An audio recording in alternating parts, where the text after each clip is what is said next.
ये आसमान भी आएगा इस ज़मीन पर, बस इरादों में गूंज होनी चाहिए। ये आसमान भी आएगा इस ज़मीन पर, बस इरादों में गूंज होनी चाहिए। उम्र को हराना हो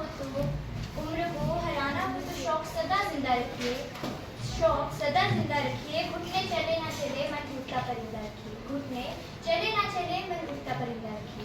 नमस्कार नमस्कार नमस्कार आदरणीय अध्यापक महोदय एवं मेरे समक्ष उपस्थित सभी मेरे सहपाठियों।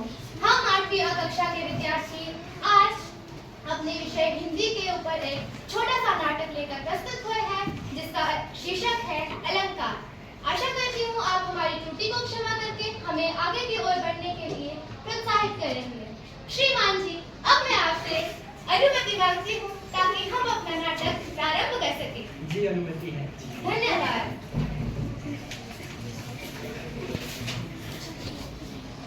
अरे कितनी गर्मी हो गई है, ऐसा लगता हूँ कि मैं थोड़ी देर आराम कर लेता हूँ।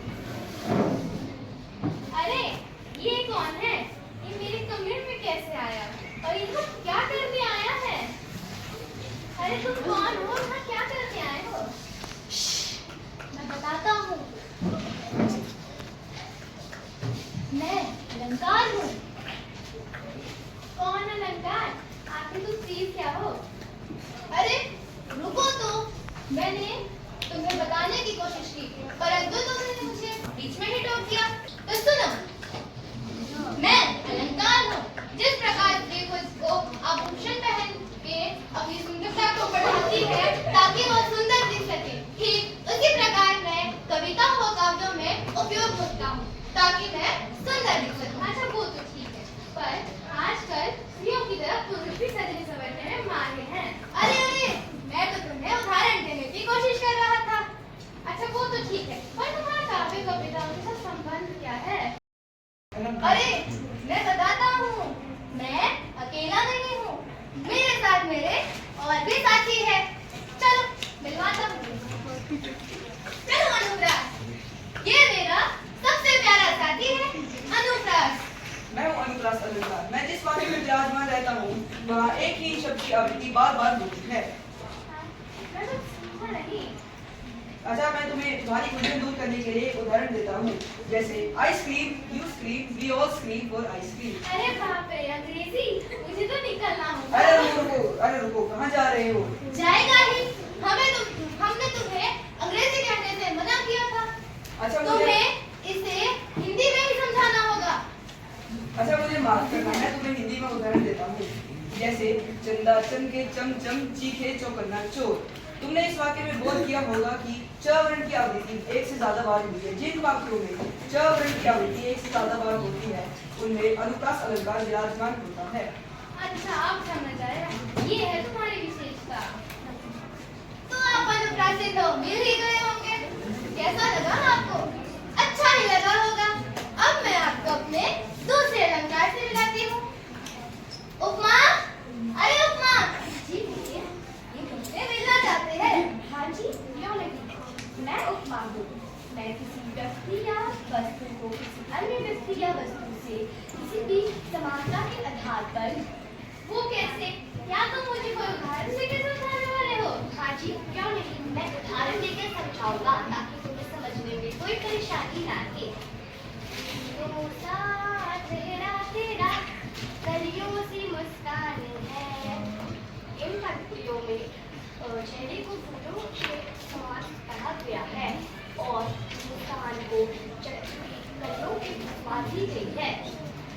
वाह, तुमने तो मुझे गाना ही सुना दिया और अपनी विशेषता भी बता दी। जी हाँ, मेरे सभी साथी एक से बढ़कर एक है।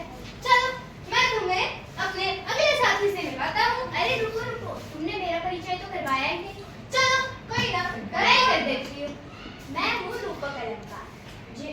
काव्य में जहाँ पर लिखने और उपमान दोनों को साथ में घटाया जाता है वहाँ पे मेरी। क्या तुम मुझे कोई उदाहरण देने वाले हो? हाँ ऑफकोर्स दूंगा ही। अब तुम कहोगे अंग्रेजी में, कोई बात नहीं, मैं भी चलता है।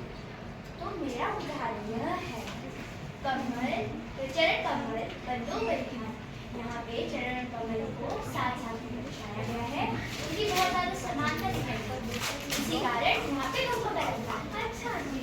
हाँ जी। ये रूपक की बात ही निराली है। चलो मैं तुम्हें अपने एक अच्छे साथी से मिलवाता हूँ। मानवी, अरे मानवीकरण। वह मानवीकरण अलंकार के मुकाबले में किसी निर्जीव वस्तुओं को जीव में दर्शाया जीव भाव से दर्शाया जाए वहाँ मानवीकरण अलंकार का प्रयोग होता है।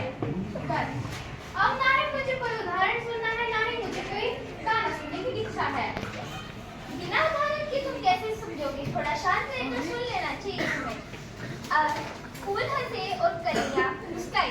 यहाँ फूल का हंसना और कलियों का मुस्काना यहाँ मादी से आदेशताएं हैं। अच्छा, इसका मतलब निर्जीव या प्राकृतिक वस्तुओं की भावनाओं को मानवीय भावनाओं की तरह बताया जाता है। हाँ, यही मेरी विशेषताएं हैं।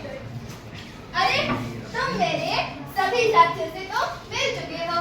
अब मेरा एक ऐसा साथी है जो हमेशा साथ के आसमान पर रहता है। तुम्हें आसमान पर? हाँ, क्या मैं उससे कभी मिल पाऊंगा? इसमें कौन सी बड़ी बात है? अभी मिलाते हैं।